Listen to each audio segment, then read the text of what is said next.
Ladies and gentlemen, welcome to violence. The Guild of Dungeoneering may be a video game, but it's a great example of how tabletop gaming has been increasing in popularity amongst gamers of all ages and preferences. This means that at least a couple of tabletop titles and some tabletop mechanics are finding their way onto our desktop and mobile screens. The Guild of Dungeoneering is a very tabletop-inspired game, both in terms of map generation as well as its other mechanics. When entering a dungeon, there will usually be some sort of end goal. Normally you have to reach the final boss and defeat him, but this can also be time trial type goals. The player is actively involved in creating the dungeon map via the very tabletop-like mechanic of tile placing. However, you cannot rotate the tiles around to make them fit a particular given situation. You have to use them in the position that they are given, which increases the difficulty. The game doesn't leave the tile placement mechanic at that though, instead adding a couple of very interesting options alongside it, so as to make the increase in difficulty not only more palatable, but almost unnoticeable. You should still do your best to plan out your map layout to a certain extent, but the end result will depend heavily on the tiles that you get, as well as on the goal of the dungeon. Your adventurers, here aptly called Dungeoneers, each start off a dungeon with a basic type and number of ability cards in their deck of actions. You can only customize these decks to a certain degree. Your basic deck of abilities is influenced by the type of Dungeoneer you take out. They tend to be focused on physical damage, magic damage, card advantage, healing, and the like. You can then add cards to this basic deck via in-game items once you level up your Dungeoneer. The type and variety of items is yet another factor you can control, but again only to a certain extent.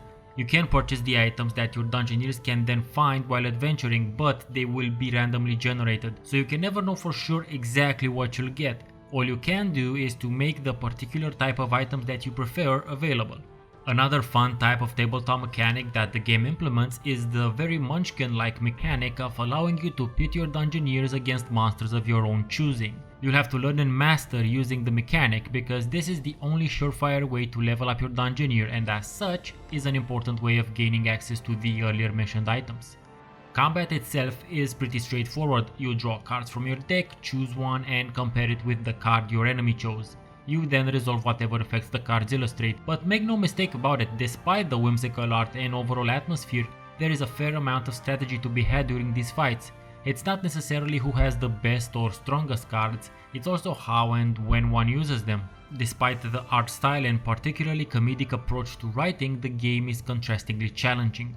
Your Dungeoneers will reset after leaving each dungeon, if they survive the trip that is, which means that you need to be very strategic in how you approach the overall goals of each dungeon. In some circumstances, it might be worth trying to go straight for the main goal, benefiting from the start of dungeon buffs which you can also build into your guild, or spend time and run your character through some monsters in order to upgrade them and get some items.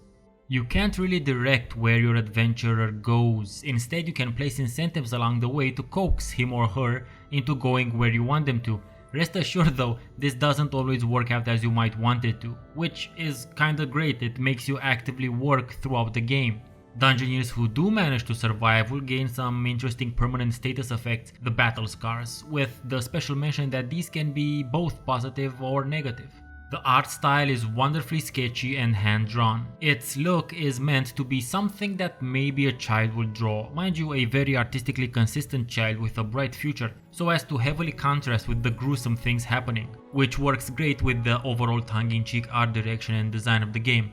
But the greatest thing relating to the art direction is that everything is actually drawn on graph paper, which is a wonderful atmospheric and immersive touch. I tip my imaginary hat to the person who came up with that idea. There's also a nice reference to the Might and Magic series of games, separating the damage into physical and magical with the relevant color coding of course. And on a more personal note, the Guild of Dungeoneering's art style is very inspiring to those wannabe game designers, such as myself, who only have a very limited range of illustration skills. This game proves that simple doesn't necessarily equal easy. The Guild of Dungeoneering itself is not only a very entertaining and fun grind for the gold you need to expand your guild and hence explore new dungeons, but it's also a veritable Dungeoneer meat grinder, so don't get attached to them, at all. There will be several dungeons which will eat up Dungeoneer after Dungeoneer, You'll run through several strategies and ability bonuses until you make enough money to get either a different type of Dungeoneer or a different combo of items, or you simply have several very lucky draws. Besides the great art direction and visual style, the Guild of Dungeoneering experience is perfectly rounded out by the soundtrack.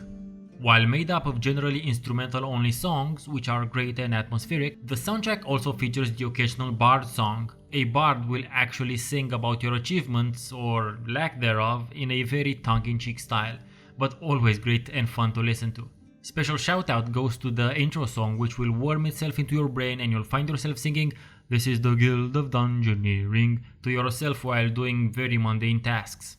Thank you for watching this video and I hope you found it informative. Please like and share it with your friends, and don't forget to check out the rest of my channel for many other movie and game reviews.